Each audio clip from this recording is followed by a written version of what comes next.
Hey everybody, I'm Jordan Garza. Welcome back to Unredacted. This is my new show where, I talk about politics, pop culture, what I saw outside today, important stuff, the important stuff.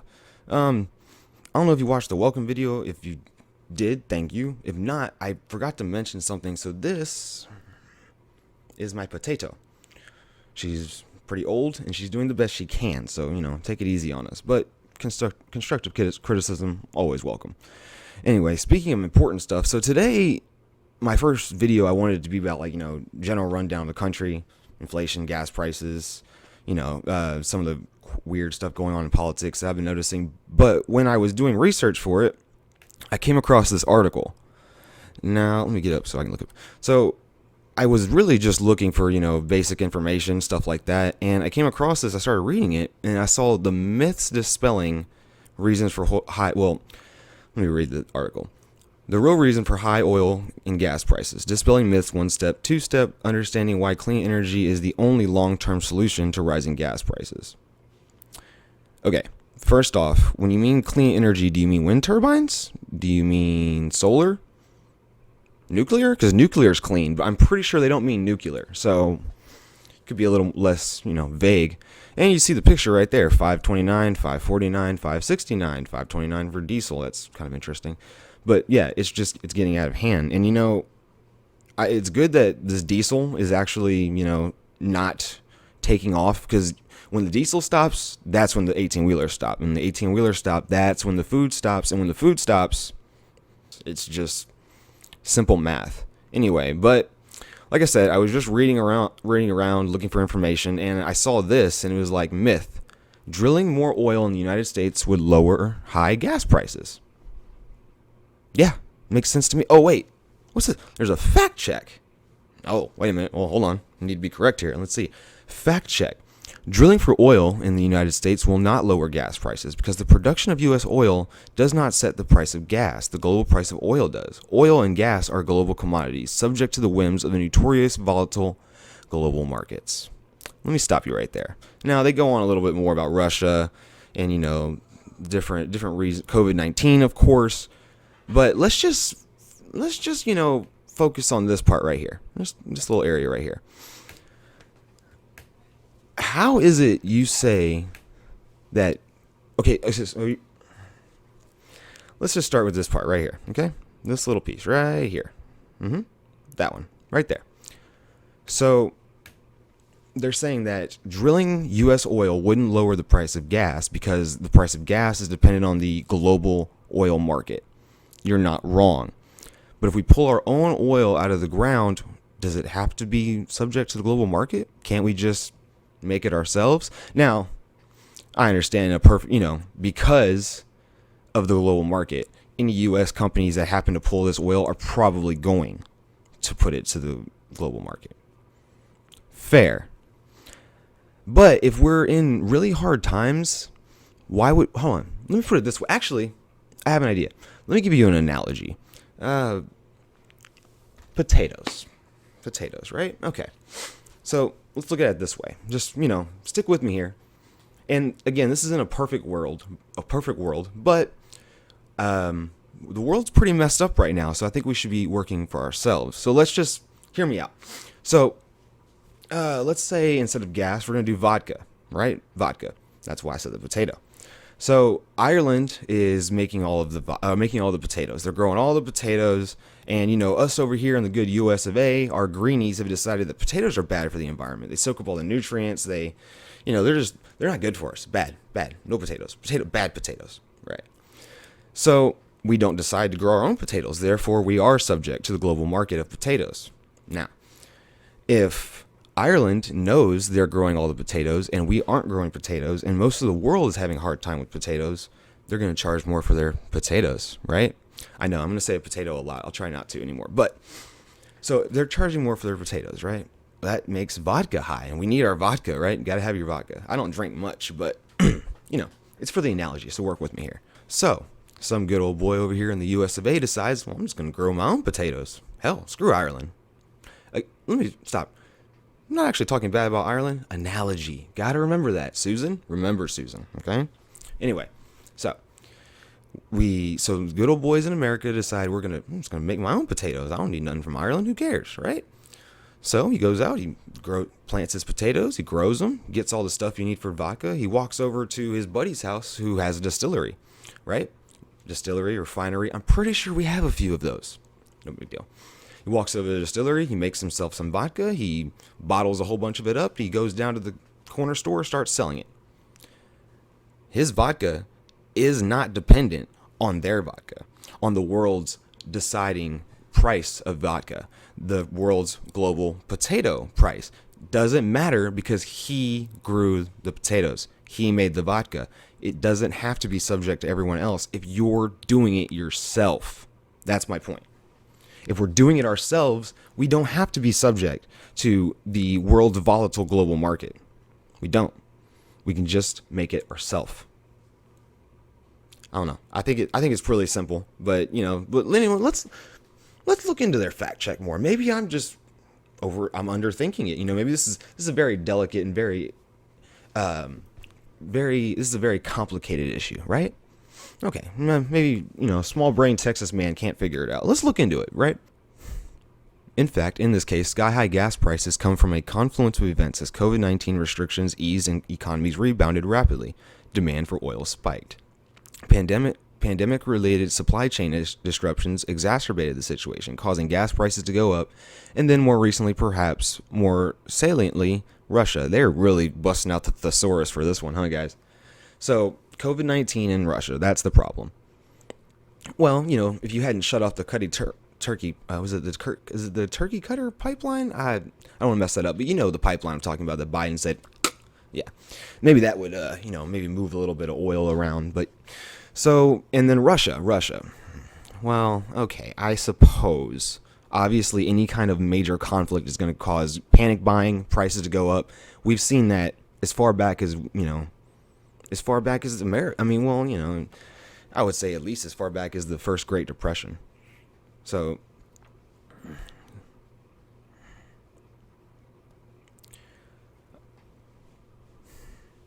of course, with any major world conflict, you're going to have price gouging, panic buying.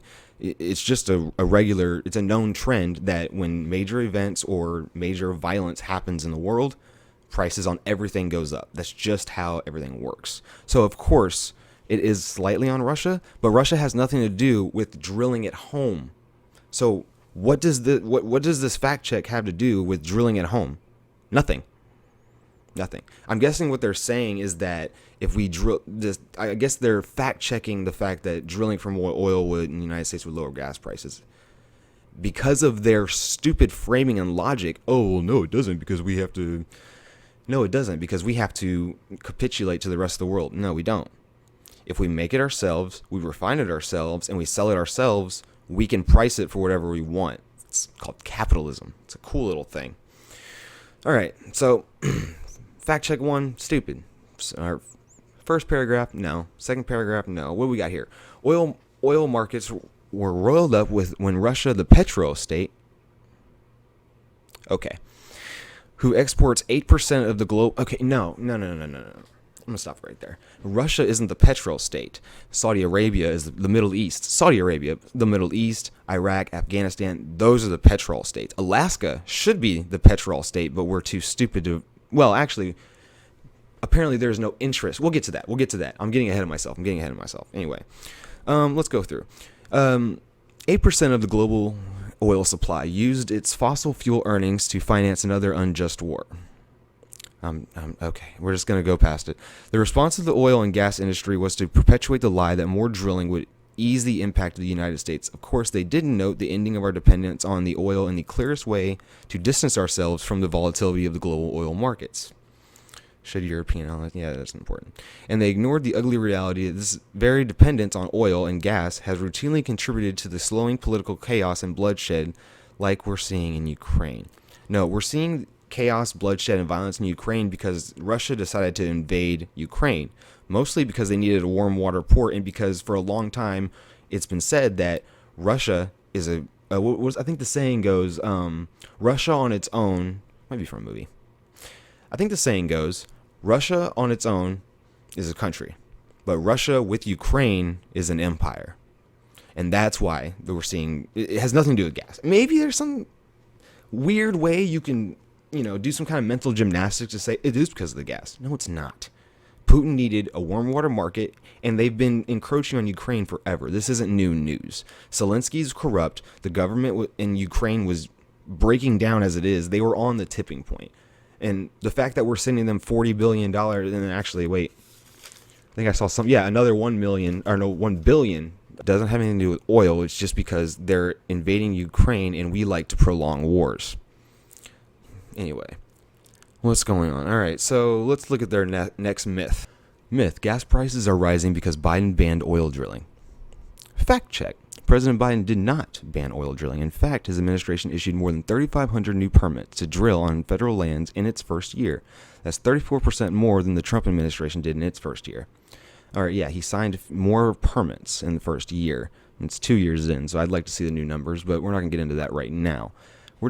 But let's talk about something else. There was an executive orders to stop drilling and fracking in New Mexico. And let's hop right over here to, I believe, the New York Times. Yeah.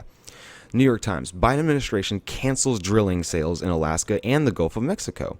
Republicans linked the rising gas prices, while the administration said it was a result of conflicting legal opinions and a lack of interest among bidders. So you're telling me that you're telling me no one wanted to bid on drilling in Alaska, a completely untapped reserve that's predicted to have ungodly amounts of oil in it? Or was it too difficult and too pricey to drill here? Get out of here, New York Times. Really, there was no interest, or was it too hard? I'm going to imagine it's a little too hard to drill in Alaska because of regulations, permits. Drill in Alaska? Oh, you better open up your checkbook, bud.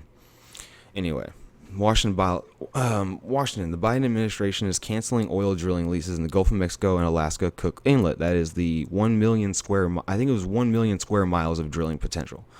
Oh no, it was 1 million square acres. Excuse me, fact check. Spokeswoman for the Internal Department,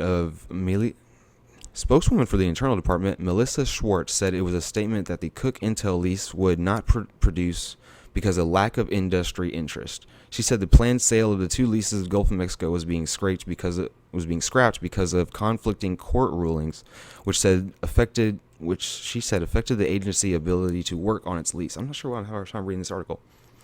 The decision comes at a challenging time for Biden administration. The average price per gallon nationwide is 4.37. That is incorrect.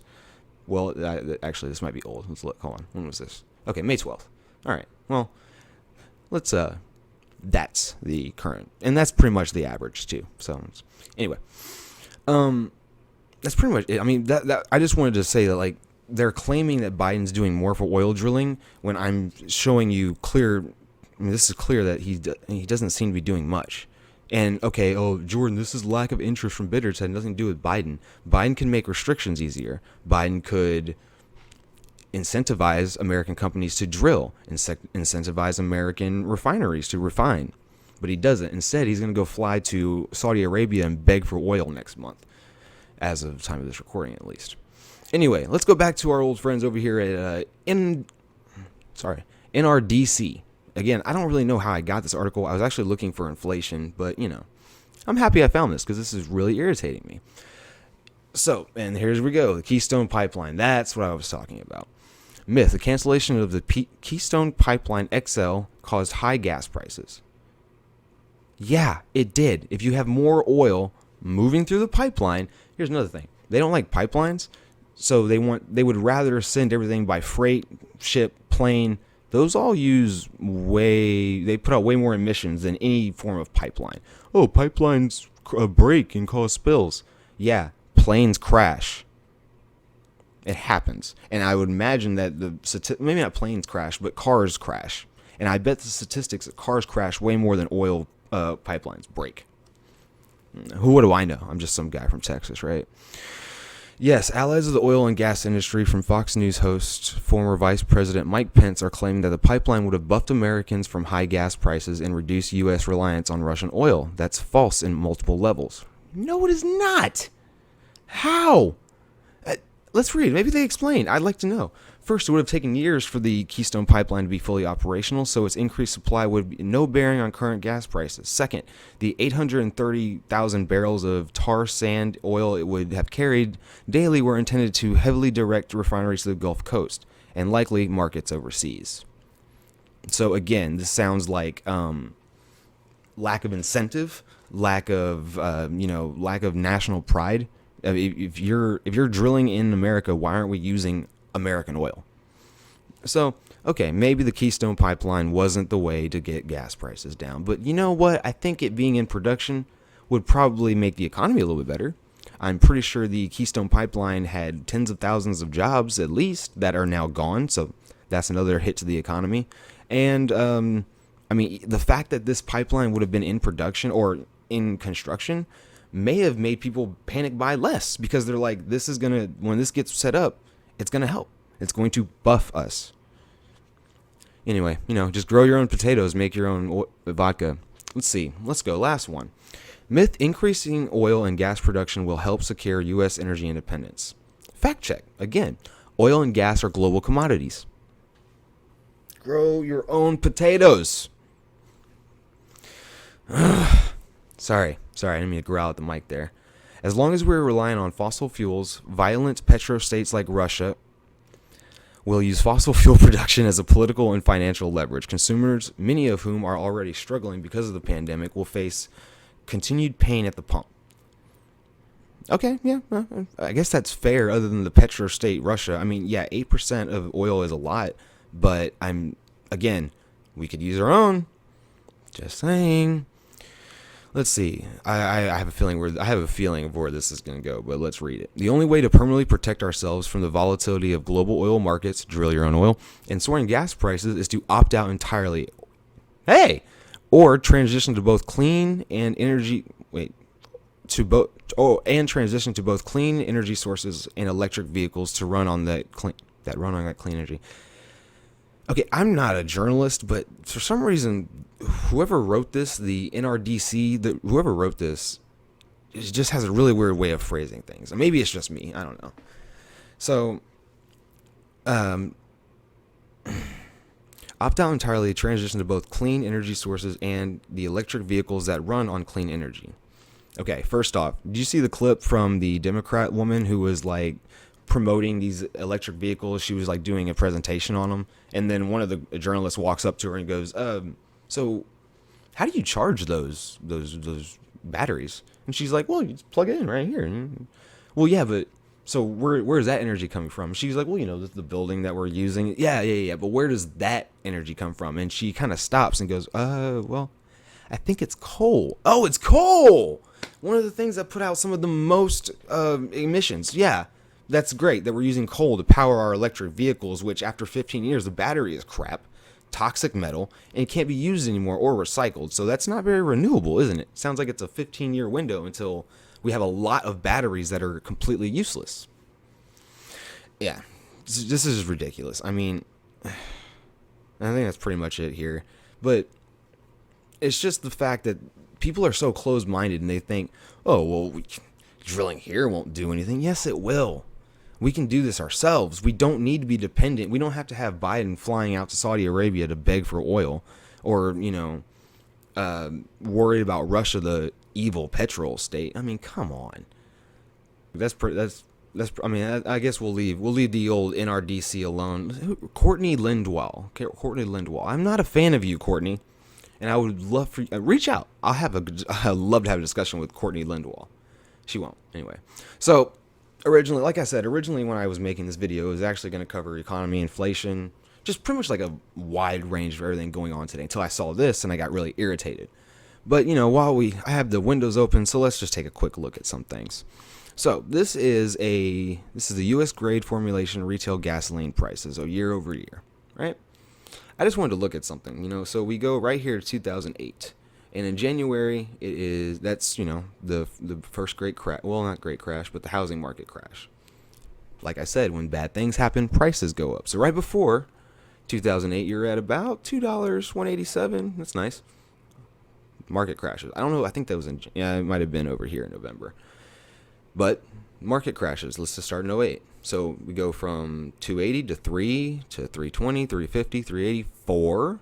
And then, things start to come back down after the issues. Then let's move up though. So, right here, 2020. Let's go 2016, 15. So, looking right here, this is during the Trump era.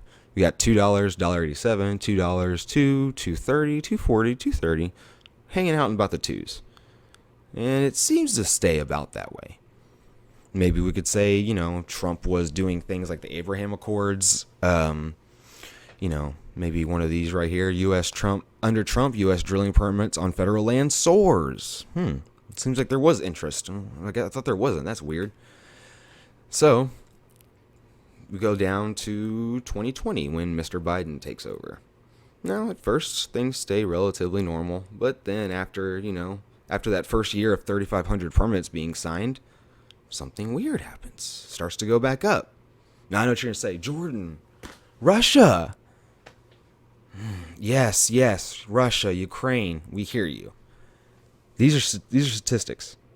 This isn't because of Russia. This is just, all the way up to 2000. There are very clear patterns that happen over and over and over again until we get to about right here, where it goes from 2 to 3, 2 to 3, 2 to 3, 2 to 3, maybe a 4 here and there, and then we get to 2021.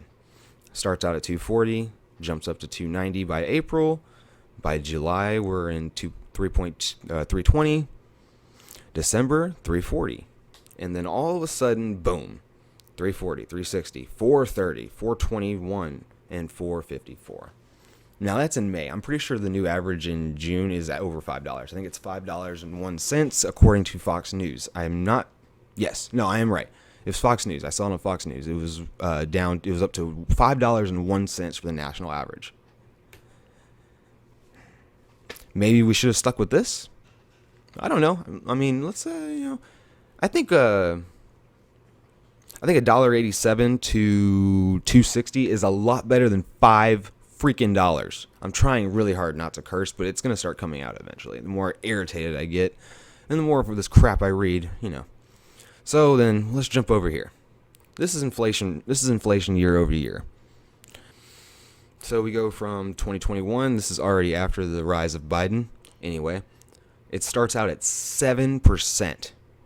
And then now it's giving us estimates that's going to go down to 4.3, 2.7, 2.3 by 2024. I don't understand how you're guessing inflation before everything goes to crap next year, which, based on some rumblings I've heard, we're heading for a major recession next year. So you guys might want to shore up your finances or, make moves to protect yourself against that. But this right here doesn't seem right. I know for a fact I heard I want to say it was Tim Pool. I think Tim Pool was talking the other day. He said that his inflation year over year is almost 13%. Now, he's running a business, so let's knock off 3%. That's still 10% year over year. That means every year your company needs to grow 10% to not lose buying power. That means every year you need to start making 10% more on your check to not lose buying power. Everybody been getting a 10% bump, boop, boop, boop, as it goes up? No, we haven't. As a matter of fact, every day that goes by, you lose more buying power. That's how inflation works. Now, I know this is very basic. This is Jordan, no duh. I'm just giving you my opinion. I really don't understand how they're guessing our inflation a year in advance before, I guess they're trying to make it look good before economic crisis hits. But anyway, I guess that's pretty much it, guys. There's a couple more things. Yahoo News, again, Russia and Ukraine. Yeah, it's all pretty much. This is gonna be the same thing. That's pretty much it, guys. That's my spill. I'm irritated. I wish that in America we would start to be more independent, energy independent. And there's renewable energies, wind power, solar power. Wind power hasn't gone up. Do you know that windmills, or wind turbines as they are correctly called, use petroleum lubricants so that they keep turning? What happens if the wind stops? What if it's cloudy? Oh, right, emissions. Oh, hey, here's an idea. Nuclear. Do you know that new nuclear reactors put up almost zero emissions, and their spent fuel rods afterwards are like able to be stored safely without huge dumps of toxic waste? No, you don't, because nobody wants to talk about nuclear because nuclear is bad. Nuclear is the problem, right? It's just insane. Nuclear could literally fix a lot of our problems, but nuclear sounds scary and nobody wants to do that, right?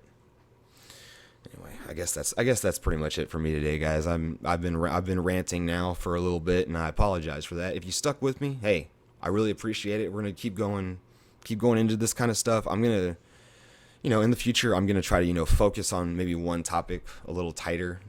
Keep everything a little more concise. And maybe we should start working on scripts so that I don't go off on random tangents like I really like to do. Yeah. Anyway, I guess that's it for me, guys. If you liked anything you saw here, click all of the little buttons: like button, subscribe button, share button, dislike button. Hell, I don't care. Just click one of them. It helps. And hey, guys, we'll see. Ah, man. But yeah. If you saw anything, if you saw anything you liked here, click all the buttons. The subscribe button, the like button, the share button, the dislike button. I don't care. Just click one of them, and I'm sure they all help. Maybe not the dislike button. Only I can see that though, so who cares? Anyway. But yeah, keep your eyes open, ears to the ground, and I'll see y'all next time.